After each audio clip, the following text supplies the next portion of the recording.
said that Newton is a starter. But Jones has been coming on strong in camp. Let's see what they did in the preseason opener. Newton's first drive, 3rd and 8 on the Patriots 22. Keep your eye on Chase Young. He was a defensive rookie of the year last year, and he hits Newton, who drops the ball.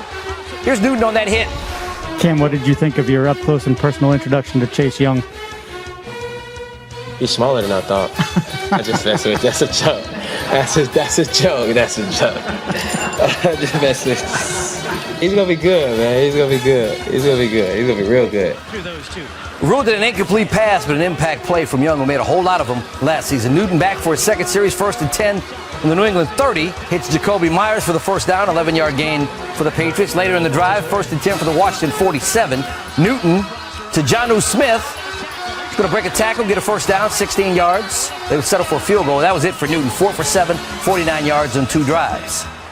Jones went number 15 overall to the Patriots, won a lot at Alabama after waiting his turn there. Patriots crowd gave him a standing ovation. Are you kidding? They're excited. Late first quarter, 3rd and 6, Patriots on their 31. Jones to Christian Wilkerson for the first down. First completion of the preseason. Next play, start of the second quarter. Jones going play action to Kendrick Bourne for 13 yards and another first down. 3 plays later, from the Washington 34, Jones deep for Wilkerson, but it tips off his hands and incomplete. That's a solid throw, though. Wilkerson unable to rein it in. Patriots will settle for another field goal. They trail 7-6 at the half. So they go no huddle to start the second half. Jones checking it down to J.J. Taylor. That's good for 7. Later in the drive on 3rd and 3. Got to convert here. Jones going to Wilkerson for the first down. Jones 8 for 9 for 43 yards in his first drive of the second half. Late third quarter, he played a bunch. 3rd and 24 for the Patriots. Jones going to Gunnar Olszewski, but it's out of his reach. Played 5 series, excluding the kneel down at the end. Patriots won it 22-13. Here's Newton on Jones. He wants to be so perfect, and I see his preparation is always, pristine, and, that's what I admire about him. Being at such a young age, he knows how to prepare and knows when Josh asks quick questions or when a person asks quick questions, he knows how to kind of have answers for it. And everybody's different. Everybody learns different. But for him in today's performance, he's just going to keep getting better. And, we're going to be here for each other along this whole process, and that's what we're here for. So neither one lit up the scoreboard Thursday. Newton's 2 drives led to 3 points, and Jones' 5 drives led to 6 points, but we at least got to see Jones air it out a little bit. His average pass traveled 7 yards from the line of scrimmage, while Cam's average throw was merely at the line of scrimmage. Remember how fast Mac Jones walked down the hallway after he was taken on draft night? It sounds like he's coming even faster for that QB1 job. Already this week, Patriots offensive tackle Trent Brown said Mac Jones can be special. And Brown is a veteran who's been around this league. This isn't some rookie talking nonsense here. Mac Jones is clearly showing something in camp.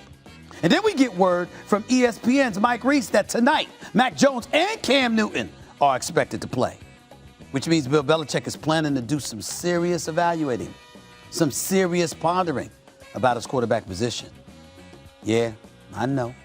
Belichick has previously said that Newton is his starter. But he wouldn't be running Tom Brady out there tonight if Brady was still a Patriot. We all knew it wasn't Cam's job long-term in New England. But it's looking more and more like it might not be his job in the short term either. We're going to take a wait-and-see approach. Wait and see.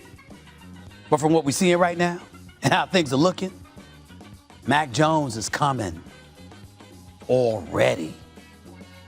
Listen, I'm not trying to knock anything about Justin Fields. I think he's terrific. Me personally, I had him as a top 2 quarterback in the NFL draft, and I know how big time he is, and I understand what you're saying, but that's nostalgia you're talking about. That's the history and the tradition of the Chicago Bears and what have you, and they've never had an elite quarterback per se, even when they won the Super Bowl in '85, doing it, just with Walter Payton and those words, "We are the Bears, the shuffling crew." You remember that song and all of this other stuff. I mean, remember all of that, all of that other stuff. But here's what the bottom line is: Refrigerator Perry and Walter Payton, all of this other stuff. I'm going with Mac Jones. I think Mac Jones being in New England with Bill Belichick has found his successor to Tom Brady. That does not mean that we'll see him week 1. But this is a guy in Mac Jones that threw for 4,500 yards last season at Alabama, won a national championship, did so by throwing for 41 touchdowns and just 4 interceptions. And oh, by the way, I think setting an NCAA record for completing passes. 77.4% of his passes he completed. This brother is accurate. He's poised. He obviously has played for a big-time program. He's played for a big-time coach in Nick Saban, who prepares guys for the NFL like no other. You take all of that into consideration. You look at what Devontae Smith came on this very show and said just the other day about Mac Jones. He not only knows his job, he knows what everyone else is supposed to be doing, okay? And more importantly, he's a leader who makes sure he holds people accountable, that you have to do your job. So understand that's basically an extension of the coach, because that's what Nick Saban is most known for outside of winning, of course. And when you look at it from that perspective, and then you take into account all the years of success we saw from New England at the quarterback position, what did they have? A guy relatively immobile, but a guy that was a football savant, that knew what everybody else was supposed to do, that knew what he needed to do, that was an accurate passer, that was a system quarterback. Bill Belichick, Josh McDaniel is still there. When you look at somebody, if you had to look at one quarterback in this draft that was similar in style and similar in terms of what the kind of things that Tom Brady brought to the table and what we anticipate this guy will be able to bring to the table, he was that one guy, and I think that he landed in the perfect spot. And we're talking about the New England Patriots. I don't give a damn about the Bears tradition. I give a damn about the recent history of the New England Patriots over the last 20 years. Not just Bill the Belichick tradition. and Josh McDaniel is still there.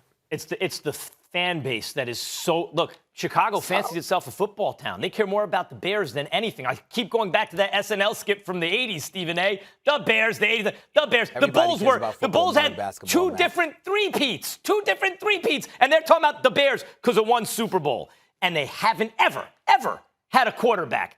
And they finally got one. There are 3 stories out of the draft as it relates to quarterbacks. Let's face it.